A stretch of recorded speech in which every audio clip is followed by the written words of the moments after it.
Welcome to the Teaching Journeys podcast, hosted by Dave Roberts.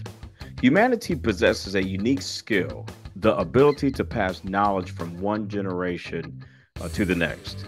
This podcast embraces that ability, offering learning opportunities through conversations with extraordinary guests. Dave aims to leave a positive mark on individuals around the world. So before you dive into today's episode, please share this podcast with your network, including friends, family, and colleagues. And please consider leaving a rating or review. Your support makes all the difference.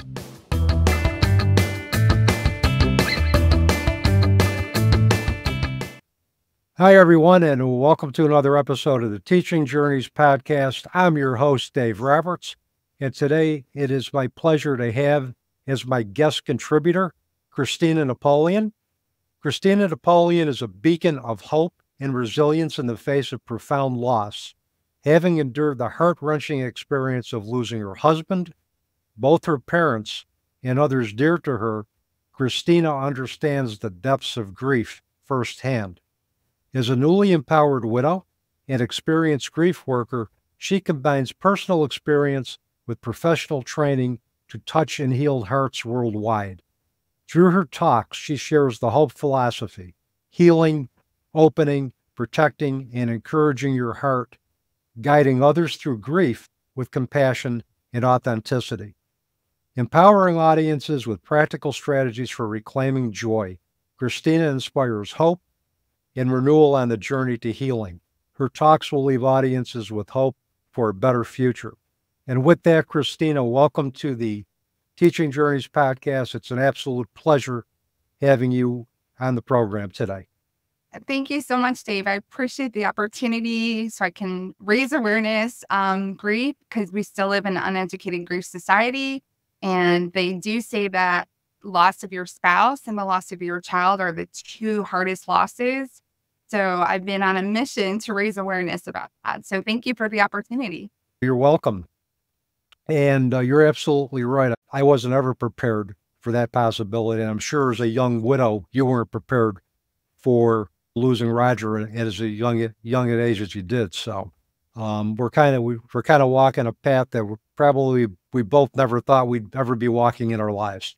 Right. I mean, right. I was 42 years old when he passed away. My daughter was only 6 years old. And, I didn't understand what anticipatory grief was at the time. And I had no idea. My bereavement counselor kept telling me, you were already grieving him 5 years ago when he was diagnosed. He passed away due to cancer. He had a rare type of cancer, and he was 3 weeks shy of his 5-year survival rate. So yeah, I was one of those widows that thought he was going to beat it. He was going to survive and beat cancer because we were only 3 weeks away. And I didn't understand that with anticipatory grief, it was the day in the doctor's office when we got the diagnosis that it was stage 4 cancer, that I was already anticipating the grief to come. I just was in denial. And I came from corporate finance, and I would go into the office every morning and have checklists and all these guides of everything I needed to check off before I left the office to go home. The night he died, nobody gave me a checklist. Nobody said, welcome to widowhood. Here's what you do next. This is the first step you take as a solo mama and a new widow. And so I didn't do very well. I sunk down to the deepest, darkest part of the ocean, didn't know how to swim through those grief waves, went into deep depression. I did try some grief therapy. I did learn, though, firsthand that unless you find the right therapist, and people should really, you can shop at therapists, is what I say all the time. Until I finally met somebody that understood spousal loss, none of them understood the loss that I was going through. They had all the textbook knowledge of grief, but they had never lost a spouse. So they didn't understand what widow's fog was and all the things that I teach inside my book. There are a lot of great therapists out there, but there are a lot of great therapists who don't know how to effectively deal with grief. Some of the complaints or concerns that I heard from individuals that I've companioned is that their therapists were using the stages of grief model that was based on Kubler-Ross's work, which essentially, to me, gave the terminally ill individual a vocabulary for their end-of-life chapter, but certainly doesn't explain universally how we grieve in the society. And grief is more of a circular journey as opposed to a linear journey. The raw pain of grief can resurface at any time, regardless of how long we've experienced the physical absence of our loved ones, depending on what's going on in that particular moment. So to put a time frame on grief is really doing injustice to not only the individual's experience of loss, but also to other family members who are also experiencing that as well. And you started talking a little bit about Roger. I love hearing stories about the person that you lost through your eyes. So why don't you tell our listeners, if you would, about Roger? My face always lights up when I get to talk about it. But it took me a while to get there. I'll be honest. In the beginning, couldn't talk about him without crying. But he was a good guy. He loved life. We both came from finance, and he was a wholesaler and sold annuities, and I was a bank manager. And so I met him at an event, and he kept trying to date me. I'm like, nope. I was on a mission to climb that corporate ladder. I'm like, you're going to get in my way. He didn't give up, and he kept telling me, my role has nothing to do with you working for this bank. I don't work for this bank. So he was just super romantic, and I eventually said yes, going out with him on a date, and it was just a beautiful love story. And we got married, and we had both. He had a dog, Fred. I had a dog, Molly. We combined households. We struggled a little bit having a baby, so I did have Emma a little bit later in life. And after we had Emma, it was just pure blessings, and I wanted to have another baby right away. And he was like, no, let's wait till she's 2. So he asked me to wait until Emma turned 2 years old. She turned 2 years old on September 15th, 2010. And he collapsed holding her in his arms. We were on our way to the beach on August 28th, 2010. We missed it by 2 weeks. 2 weeks, because when he collapsed, I called 911 and they rushed him to the hospital. I didn't know what happened. I thought he had a heart attack. They thought maybe it was pneumonia.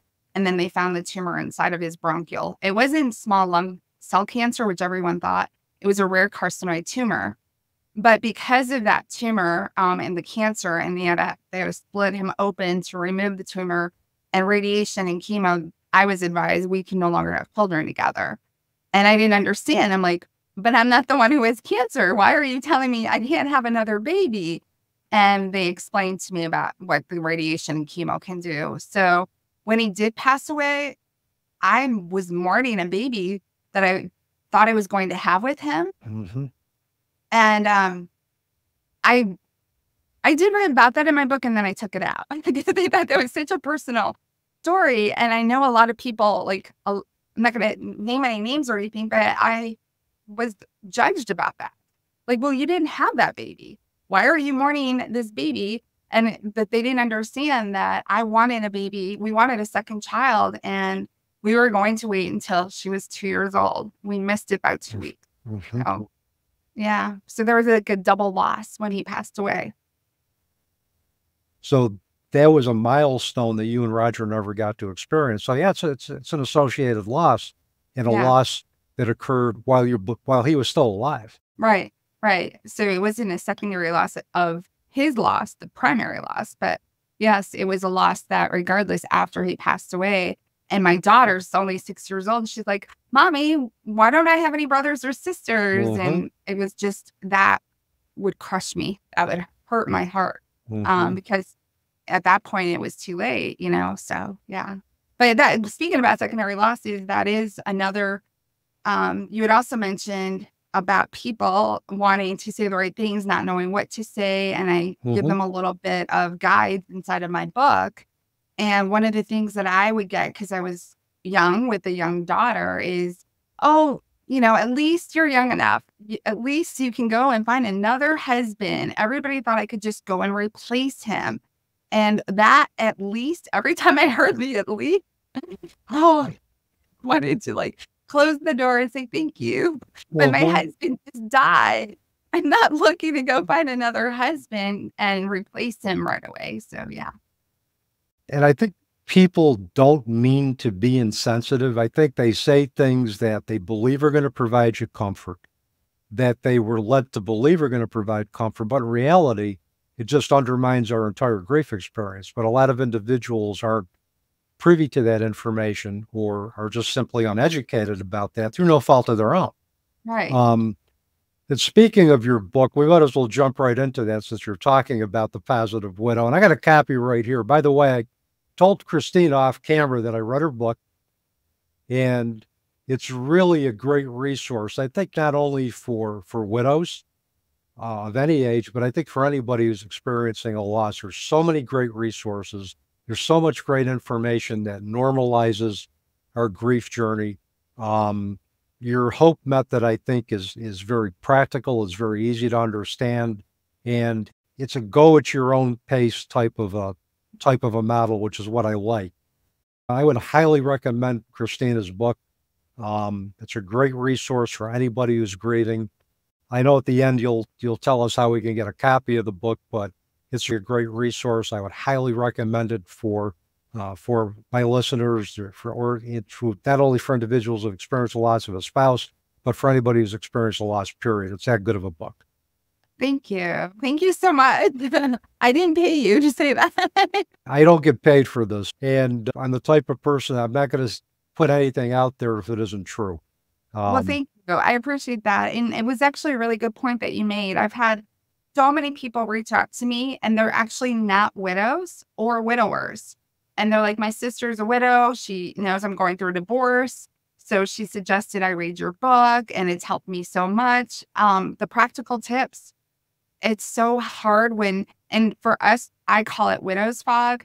You may have called it grief fog, where you lose focus and you're exhausted. Grief is exhausting. Grief is messy. The fatigue is so real. And I wanted to create something where there's a widow's wisdom toolbox inside of my book. And so you're right. If you're feeling anxiety today, you can go right to my book and the table of contents and pull out anxiety. Yep. And then you just go right to that chapter, because to me, that should be another stage of grief. I did not know what anxiety was, and I suffered severely with anxiety, the fear of the unknown. Every time I would get sick at night and I would start to cough, I would panic, and it would crush me and debilitate me. And my daughter's so young, she just saw her daddy die, so I couldn't call 911. I didn't want to scare her, but I was like, if something happens to me, she's going to be an orphan. Yep. And that would just spiral. Those thoughts, the fear would just spiral out of control. So I write all about how I was able to get through the anxiety and my healing tools that I share. Well, and I can also empathize with you having to raise Emma as a single parent, because my mother had to raise me as a single parent when I was 5 years old. But for different reasons, it was a different kind of loss. My father left, and he left when I was 5. And eventually I found out when I was 14 that he had, and I call it transitioned. Other people will call it pass away or died, but he transitioned to the spiritual realm when I was 11, but I didn't find out till I was 14. What? And I could recall when I was a child, my mother would be working, and I would be at the window waiting for her to come home. And I look back on it now, that anxiety was fear of losing her too. Yes. Because one of the things that is a very, very, I think, universal experience that we have with grief is the fear of losing more after we've already lost somebody that is very near and dear to our hearts, and particularly due to very traumatic circumstances, or due to losses that occurred well before that person's time should have been up on earth. Well, I'm very sorry for your loss and that it took you that long to even find out. That's very traumatic in itself. So I'm very sorry for your loss. Well, thank you. And I've since come to peace with that. I've come to peace with my father's leaving. I just have empathy for single parents because I saw my mother negotiate that for a long time and do it very well. So when I was reading about you being a single parent to Emma, that brought me back, and it sounds like you're doing a really, really great job with her. And obviously she's very lucky to have you in her life. And I understand um, she'll help eliminate a lot of doubts you had about writing The Positive Widow to begin with. Am I correct in assuming that? Yes, you did read my book. I read every page. Yes, it took me a year to write the book, and I was struggling with the last chapter, which I thought was going to be the easiest chapter. So it shouldn't have taken me this long to write my book. And one day I was just so frustrated. I closed out my laptop. I was crying. I went to her bedroom, and she was like, Mama, what's wrong? And I'm like, Mommy's not going to be an author. I'm done. I can't do it. And she's like, what? She's like, you and Daddy taught me not to be a quitter. Why would you quit? You've already been working on this for over a year. And I'm like, I can't finish it. I don't know why, but I just can't finish my book. And I sat on her bed, and she looked up at me. I'm going to try to say this without getting emotional. She said, Mommy, every morning for the last year, you've been able to wake up and go into your little office and write about Daddy every single morning. And it's like you are back with Daddy. And she's like, I don't think you want to finish the book because you don't want to say goodbye to Daddy again. Started to cry. And she was crying. And I was like, oh, wow. I mean, here's my little girl who came to that. I didn't come to that realization. She did. And the next morning, I went to the beach because I live in Southwest Florida. I talk about that in my book. And everything I talk about, like grief waves or like ocean waves, is because of where I live. I dropped her off at school. I went to the beach, and I just gave it all to God that morning. And I just said, please use me as your vessel, use me as your voice, and give me the words to finish this book. And I rewrote this book in 8 days after that morning. It was like a breakthrough, a release. And I realized that I wasn't saying goodbye to him. Now with every book sale, I'm able to keep and honor his memory alive. Here I am talking about him, but I'm also able to help widows worldwide now to raise awareness so they don't have to grieve alone in silence and in shame, because we get judged so much. You should be over him by now. Oh, it's time to move on. You don't just move on. You move forward with more love and less pain, but you just don't move on. And people don't understand that unless they've walked in our shoes of grief. I think as time goes on, we learn to carry our grief with honor. We carry the best parts of our loved ones within us, and we move forward with the best parts of who they are being the best parts of who we are. And everything we do becomes a package deal. Yes. It's like it's you and Roger that's doing the work now. So you've never said goodbye to him. If anything, you're saying hello to him. And yes, I love that. Yeah. And for me with Janine, it's like every time I work with young adults teaching, or I'm sitting with a parent who's experienced the transition or death of a child, I'm carrying Janine with me, and Janine's a part of that conversation.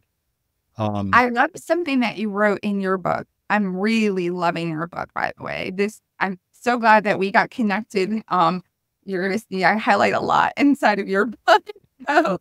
But you actually said something that just jumped out at me. And it was the time where you were with Patty on Long Island, and you talked about how the joy died of music. And the joy went out of your life when she died. And her reply was, you should listen to music because of the joy it brought us.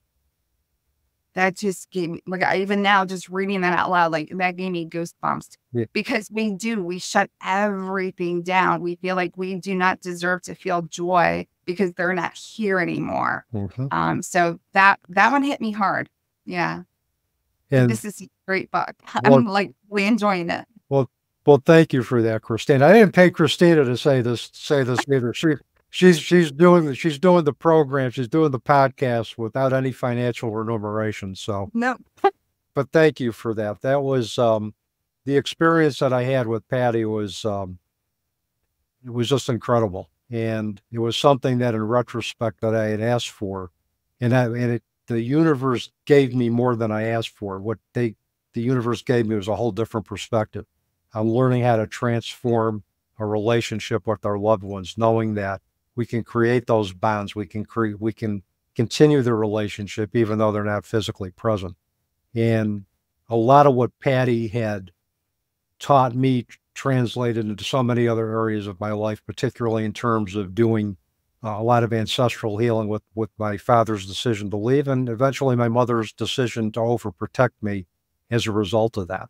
But everything that, my growth and development in the 21 years since Janine transitioned, but particularly, since 2010 when I met Patty, has been due to those teachings and, applying what I learned through our conversations, through all other aspects of my life. And what I want to impress upon individuals as they get through later grief, they'll find that what they've learned from their own grief journey will branch out into other areas of their life that they never thought possible. If they're open to those possibilities and they're open to that type of expansion of their perspectives. Yeah. And they're going to expand their heart too, as they grow with their grief. Yes, absolutely. And I'm glad you highlighted the book. I'm glad you can highlight it. You could dog ear it. You could do anything you want with it, but that just tells me that it's resonating, and that does my heart good. Yes. And I love that we connected because we'd come from very different perspectives on grief. And I, like, the very first time we did like a pre-interview, I wasn't sure what to expect. I'm like, well, I come from faith and, and God has gotten me through a lot of my grief journey, and you have a very different perspective. And I wanted to be on your podcast so we can both show you can have very different views on grief, but still feel the same emotions. And you said a lot of things in my book you were able to really resonate with, the cancer, the anticipatory grief, all of that. So, and we don't grieve the same way. What's going to work for you is going to work for you. I'm not going to be the one to judge it and say, no, my way is better, because as long as it's working for you, that's all that matters. And as long as what I'm doing is working for me, that's what matters. But the bottom line is that we can witness each other's journeys and we can learn from that. I incorporate scripture to an extent, and faith-based to my own aspect of spirituality. But I have other teachings that I incorporate. They give me my conception of faith and belief in something greater than myself. For other people like yourself, it might be a truly faith-based perspective. It might be simply a belief in a specific deity. But hey, it all works. Who am I to judge? Right. It's just, where do we align?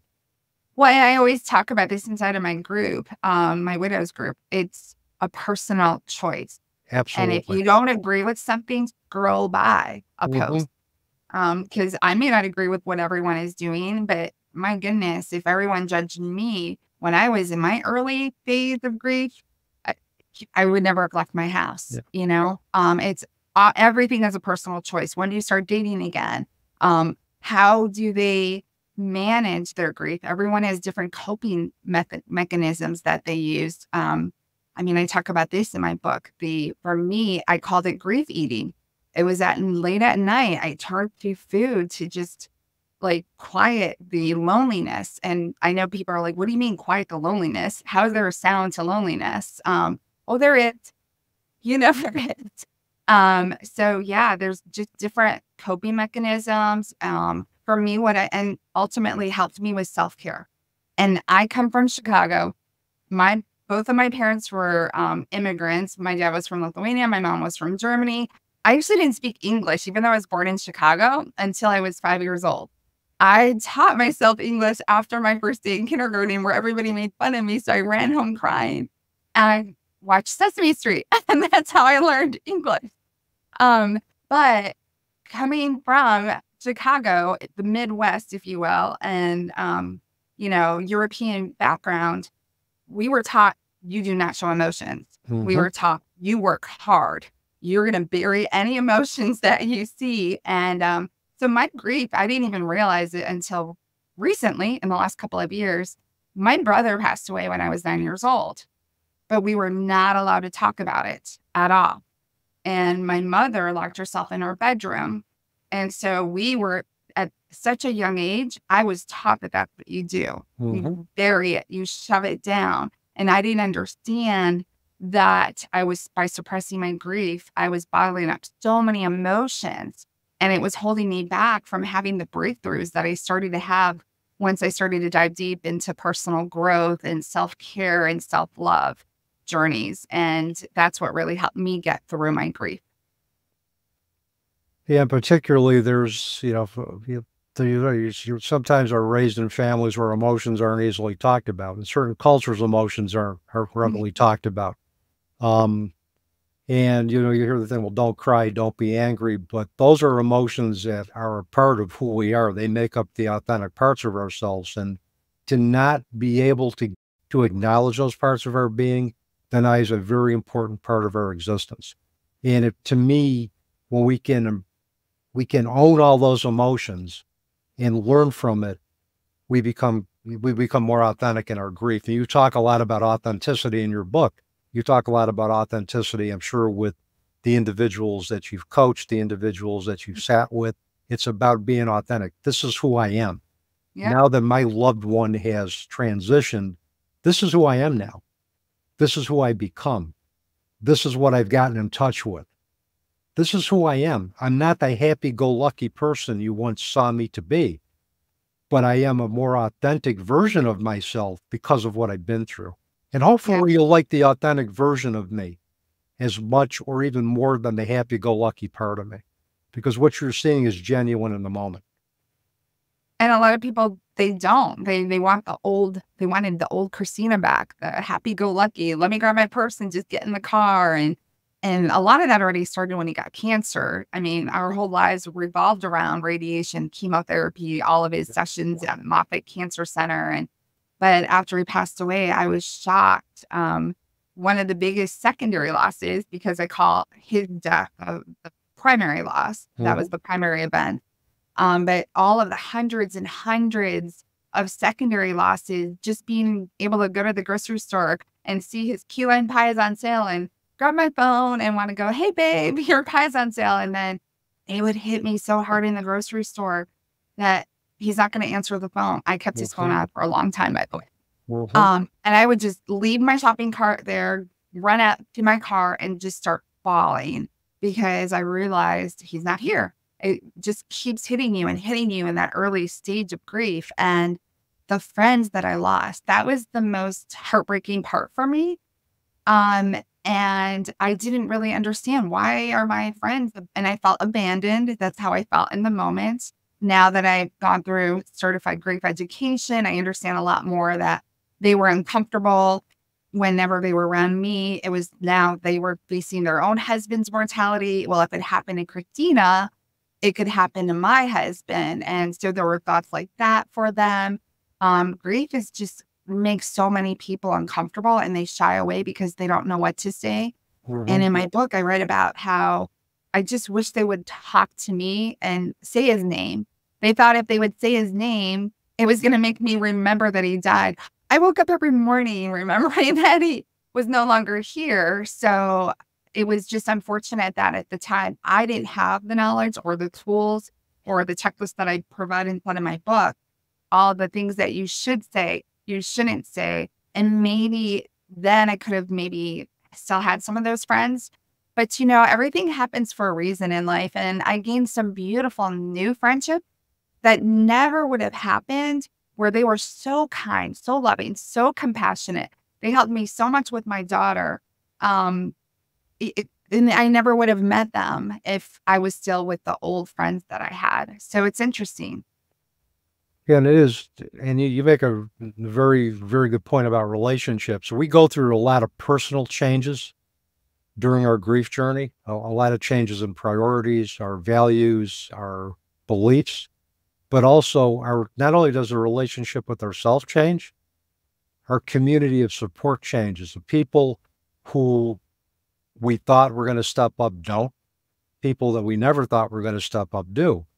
And what I've come to realize in the 21 years that I've been on the path of a parent who's experienced the transition of a child, I've realized that every person who comes into our lives comes in at the exact moment they were supposed to come into Yeah. our lives for however long they were supposed to be in our lives. And what I try to encourage individuals is don't focus on who you've lost, focus on who you've gained and how they've been able to help you get through the most challenging chapter of your life. Yes, and that's why sisterhood, I call it my sisterhood because I do have a Facebook group called The Positive Widow, and it is for widows, not widowers, because that's my experience and that's what I can share inside the group. And it has just grown so much. We probably are over 15,000 once I Wow. grouped everybody in the queue. It was just, it's beautiful to be able to be with like-hearted soul sisters. I call them, good morning, beautiful soul sisters. Good night, beautiful soul sisters. Because those are the things I miss the most was the good night kiss and the good morning hugs and the coffee brewing and, those little things, those secondary losses. So when I became a widow, I could not find the right community for myself. I live in Southwest Florida, so it's a very retiree population. And so because Roger died through hospice, I was given the opportunity to join their grief group. And I walked in there and I could not relate to them and they couldn't relate to me. They were talking about being married for 50 years, being married for 60 years. We didn't even make it to our 10th wedding anniversary when he passed away. And I had a little 6-year-old girl.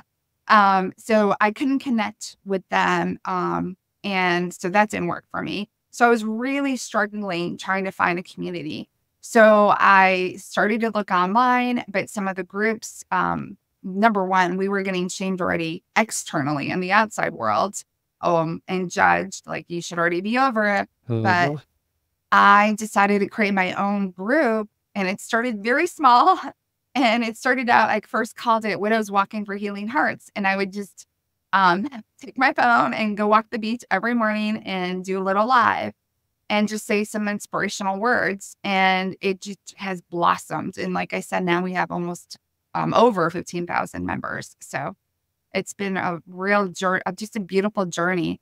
And it proves how connection can help with your healing journey. It really can, because if you're alone and you're isolated, you feel like you're going crazy. Like everything, I felt like I was failing as a widow because I was comparing myself to others that were not widows. They had a loss, maybe a loss of a pet or a loss of a neighbor, a loss of a teacher or an uncle. But it wasn't the loss of somebody that lived with me, that was parenting with me, my daughter. All our hopes and dreams just shattered, the night that he died. So having the sisterhood community is powerful because now there's others that you can just make a post and type how you're feeling, and you're going to receive love, compassion, support, acceptance. Your grief can be witnessed. It's just a beautiful, healing, safe place. With a community that understands, you are now become connected to something greater than yourself. That's something that's bigger than you, but something that that is cumulatively, you're talking about 15,000 other members of your sisterhood or soul sisters who at any time can not only provide each other support because you've set up the guidelines for a very safe, a very compassionate community, but they can provide support to you because I'm sure there's individuals and maybe in that sisterhood that are farther along in the grief journey than you may be at this point. And we can always learn from looking at individuals who've done it longer than us. And I don't have that's something I've been questioning is, well, why don't you have a timeline requirement? I'm like, why would I have a timeline requirement? You could be 20 years later and a new death occurred in your life and it brings all the grief waves back up and it knocks you right back down to your knees. So life happens and life will continue to happen. And death, unfortunately, is part of life. So no, I don't have a restriction. It's not, you have to be 1 to 3 years or 1 to 5 years. I don't care if it was 20 years ago. I still welcome you into the group because those waves just hit you when you least expect them. And you talked about milestones. And it's the milestones that sometimes it's so funny because I don't know what's happening and I just know I'm getting griefy. I'm getting weepy, maybe a little grumpy. And I'm like, what's wrong with me? And then I look at the calendar and I'm like, next week is my wedding anniversary, May 23rd. And it doesn't matter how many years it's been, those emotions still come up a little bit and they take you by surprise. So there's no timeline on how long you're going to be grieving. How long did you love the person, you know? Yeah, I mean, love continues to endure long after the physical body's gone. And we can experience that sense of yearning as a result of the lack of that person not being physically present. Right. Because of the love that we had for that person. So there's no time frame. And I don't like using minimum or maximum terms like 1 to 3 years, you should be here, is you're going to be where you're going to be. And as long as there's movement, it's an individualized pace. As long as there is progress, you move at your own pace, you move at a pace that is comfortable for you. And eventually you'll get from the raw pain of grief to the point where you're ready to re-engage in life with meaning and purpose and accept that you are living in a world where your loved ones are no longer physically present, but are present in another form, and where the relationship can endure and continue, albeit in a very different way. But it's still there. And that's how we carry them in our heart. That's what I always say. Yep. And because we get judged too about leave the past behind. Why are you still living in the past? Because I'll make reels on my Facebook or Instagram account and, you know, like, who are you missing this Thanksgiving? And, oh, wow, I got attacked. And I'm like, no, I'm not living in the past. No. I don't need to get off this bus. He's always going to be here. He's always going to be here with me. He's always going to be here with Emma. I carry him every day with me in my heart. We talk about him every day. And I've moved forward, not moved on. I've moved forward and I've turned my pain into purpose. And now I'm creating this message of hope for widows and others that are grieving worldwide. That's not living in the past. No. So, yeah. I would, for me, Christina, see it as you honoring the past, not living in the past. Thank you. I like that. Honoring the past. I like that. I'm going to write that down before I forget. Well, I'll get a video. I like that. Yeah. And that's part of what Patty taught me. And it's in our book about Crow medicine. Honor the past as your teacher. Honor the present as your creation. Honor the future as your inspiration. Always honor your past. I love that. Thank you for sharing that. You're welcome. And it's just, without the past, there is no present for us. Everything we did in the past has dictated what we do in the present. Right. And if we look back at all the decisions that we made, whether we deem them to be good or bad, they've all played a purpose in what we're doing in the present. So that's why, for me, it's honor the past. I love that. I can now start using that, right? Or is it a coin phrase? No, I love that because it is everything that, even like in my book, I wrote about that where I thought I was saying goodbye to him. And instead now I'm honoring him every time there's a book sale. Somebody's going to learn because his life mattered. His story matters. Yep.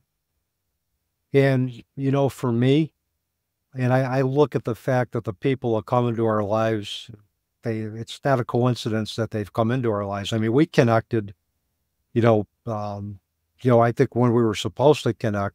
And It wouldn't surprise me right now that if somewhere Roger and Janine are together and are smiling somewhere down on both of us, it would not surprise me at all, because I firmly believe that when I come in contact with somebody who has lost a loved one, their loved one in some way has brought us together, and vice versa for me. So that's just, again, my own belief. I love that idea that they're together right now. They brought us together. Yeah, that gives me goosebumps. So yeah, I mean, I think we're all going to be part of the universal oneness, this great light force of universal energy with love and light. And I believe they're a part of that. And I really truly believe they've connected. So, or else we wouldn't have connected. I believe that too.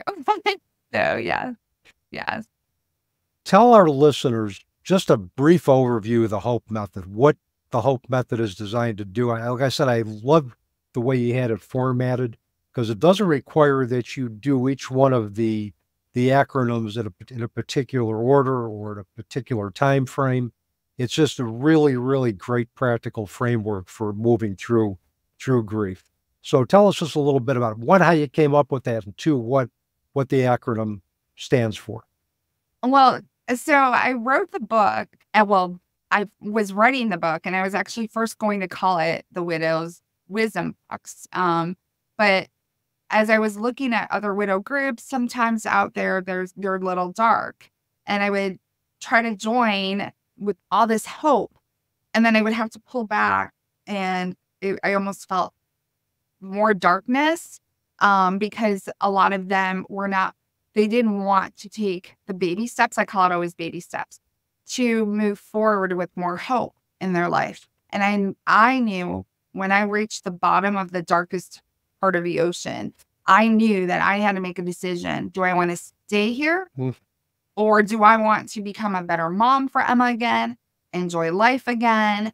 And I decided and made the decision that I'm going to learn how to swim through the grief wave. So I created the 4-step hope philosophy, and it's driven on all of these healing principles. So heal your heart, open your heart, protect your heart, and then encourage your heart.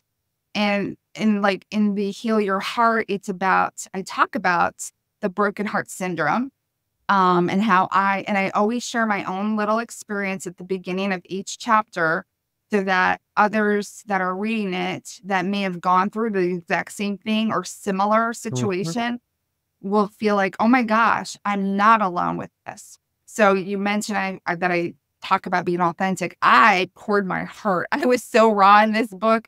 I shared the good, the bad, the ugly, the hot mess, because grief can get messy. So with Heal Your Heart, it's about the panic attacks, and the broken heart syndrome actually exists. And I didn't know that until I went through grief education training. And the nutrition, I talk about overeating. I talk about not eating enough. When we lose a loved one, a lot of us don't know how to eat now that we have one less person in the household. And that empty chair, it's still sitting there so loud right there in your face. And so Emma and we didn't eat inside of the dining room anymore, because that was it was prevalent that he wasn't there anymore. So I talk about that and give a lot of strategies and tips and healing tools. Walking was my best tool. I guess I could say tool. It was my happy place.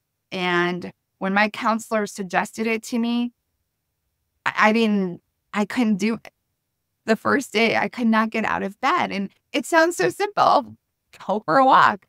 But when you are at the darkest moment of your life and you've got those curtains closed so tight, and I would drop my daughter off and I would race back home and want to just crawl into bed, I would put his white Hanes t-shirt on, spray it with his cologne, hold his picture, and I would set my phone alarm so I knew to go pick her back up.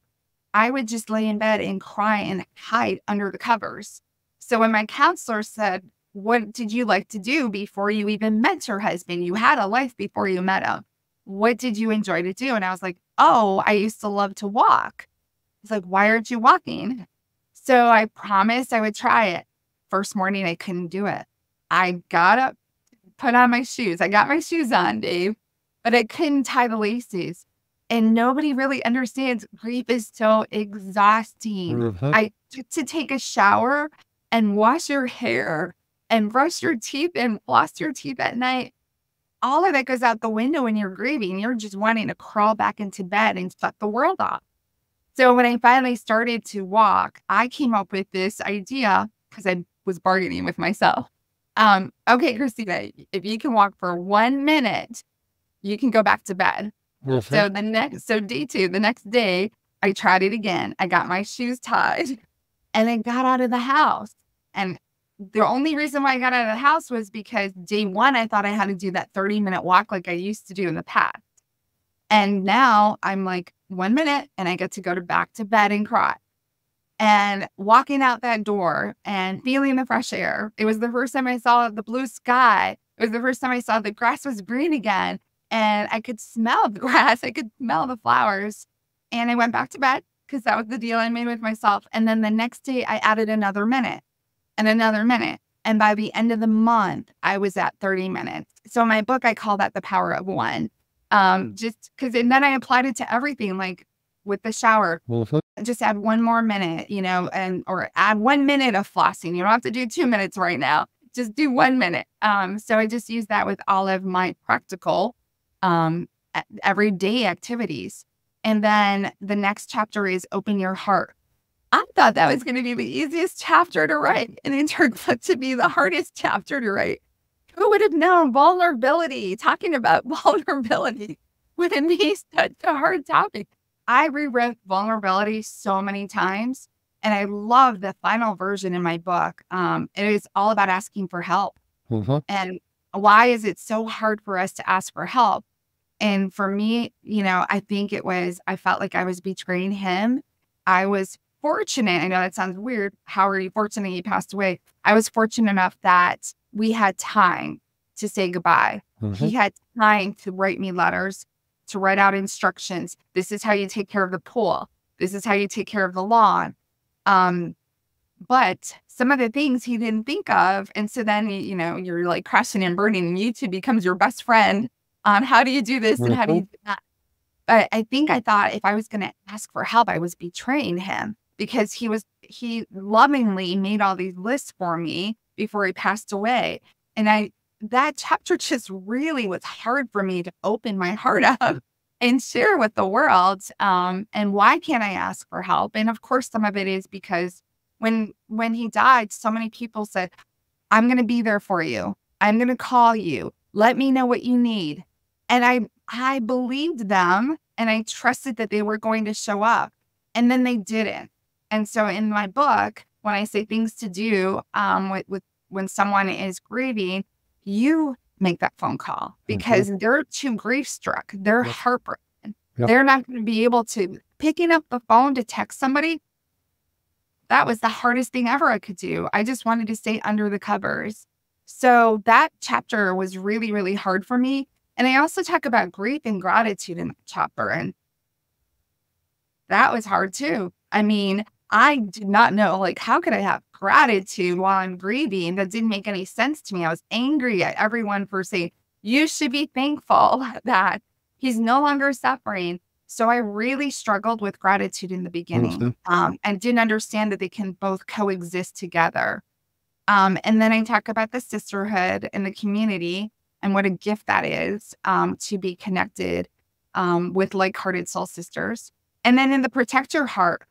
So I wrote my book, and I come from 25 plus years of finance background. And now here I am on this healing journey, and I've got a message of hope, and everything is centered around hope and healing your heart. So the first draft did not include a financial reference guide. And do you know what, Dave? That reference guide that I send to everyone that buys my book, all they have to do is email me at thepositivewidow@outlook.com, and I will send them 3 grief guides that are from my book. That financial reference sheet, I can't believe I didn't have it in the first draft, because that is such a big tool to have. If there's anything that you want from this book, just that is worth the price of the book. Because I made thousands of dollars of mistakes as a new widow, even though I had a finance background.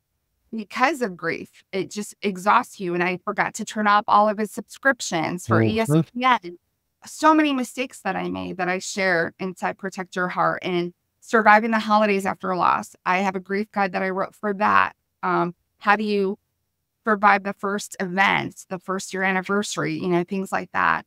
And then Encourage Your Heart is all about finding hope and meaning and purpose again, and knowing that you do deserve to live again, even though your loved one passed away. And so I'm really excited with the response that I received once the book came out. And before, just to give you an understanding, I did a turkey trot, the Positive Widow Turkey Trot, on Thanksgiving morning. This year was 2023 was the first year. I know how many members I had, because it started to grow from that, but not as much as it has now. I only had 1,300 members on Thanksgiving. It's now May. So we're talking 6 months ago, I had 1,300 members, and now over 15,000. So you're right. Roger still is here, and his message and his life matters. And every time somebody buys this book, every time somebody joins the group, they can relate to what happened with me and Roger to their own story and use some of the strategies and the healing tools that I share. Thank you for giving us that overview of the Hope Method. Like I said, I think it's great. It's a great model for anybody who's grieving. One of the things you mentioned about vulnerability, and I used to deal with this a lot as an addictions counselor. For individuals who came from unhealthy family situations, vulnerability meant that if I took a risk, you were going to hurt me. So therefore, I'm not going to ask for help. Where in reality, vulnerability means I have a feeling, I have something I need help with. I think you are the person that can help me best get through this. But it doesn't mean that we have to forge a relationship. It doesn't mean that, our interaction is conditional, that, there's no conditions attached to it. I just think you are the person I can be most open with because you have the most to offer for me at this particular time. That's vulnerability.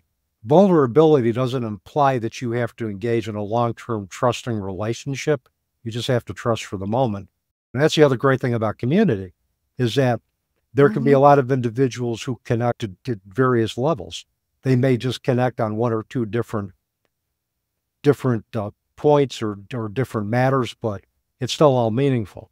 And we can determine and empower ourselves to determine the level of meaning and we attach to each interaction and who we attach those interactions to. So, but yeah, that's a great model. And so thank you for sharing that with us. Thank you. And I forgot to mention in the Encourage Your Heart and one of the grief guides, I actually came up with, I even simplified it more to a hopeful morning and a peaceful evening guide. So little simple steps, what you just check off every morning and every night, because I just mentioned earlier, I was so exhausted, I would forget to brush my teeth. I would forget to floss. I would forget to take a shower. So I was neglecting to take care of myself. And then that comes with other health conditions and dental work and everything. So, so just little practical tips for every morning that you can check off and every evening with self-care and self-love. That sounds good to me.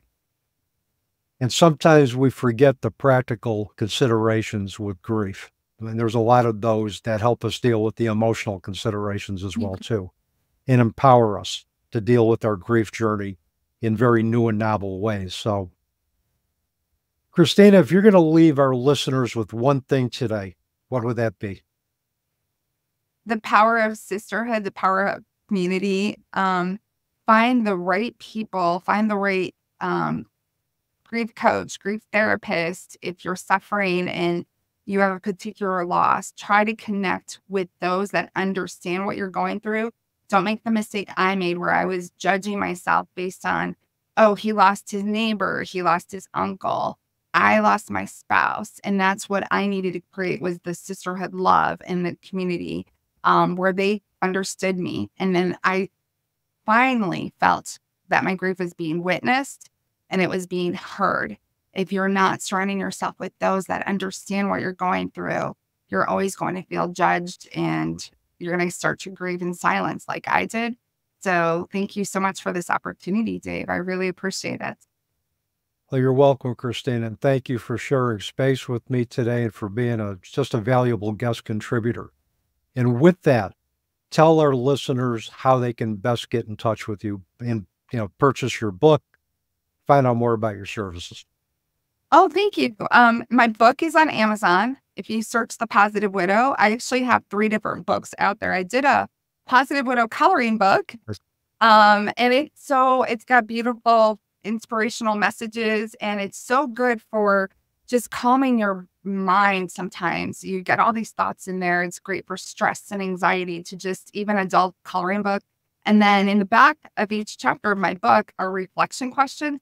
So I also have a 3rd book, which is all just for the journaling part. So you could just search under The Positive Widow books. You can search under Christina Napoleon on Amazon. And I have a Facebook group called The Positive Widow. It does require admission. So the best way is if you did buy my book or you watched this episode, please send me an email so I can personally welcome you. My email address is thepositivewidow@outlook.com, because I do have probably 4,000 requests right now in queue, and I'm trying to get through them as fast as I can. The best way to get a hold of me is just thepositivewidow@outlook.com. Thank you. And I'll make sure all of that is in the program notes. So, Christina, thank you so much for being a great guest contributor today on the Teaching Journeys podcast. I hope we can do this again in the future. I would love to. And I would love to put you on my podcast once I get that up and running. If you would, it would be my honor to have you come. Consider it done. Yeah. Well, Yeah. I'll give you a big heart for that. Yeah. Thank you. You're welcome. I'd be very honored to be on your podcast and have what I know would be a great conversation between the two of us. So, yeah, thank you. You're welcome. And with that, that's a wrap on another episode of the Teaching Journeys podcast. I'm your host, Dave Roberts, wishing you peace.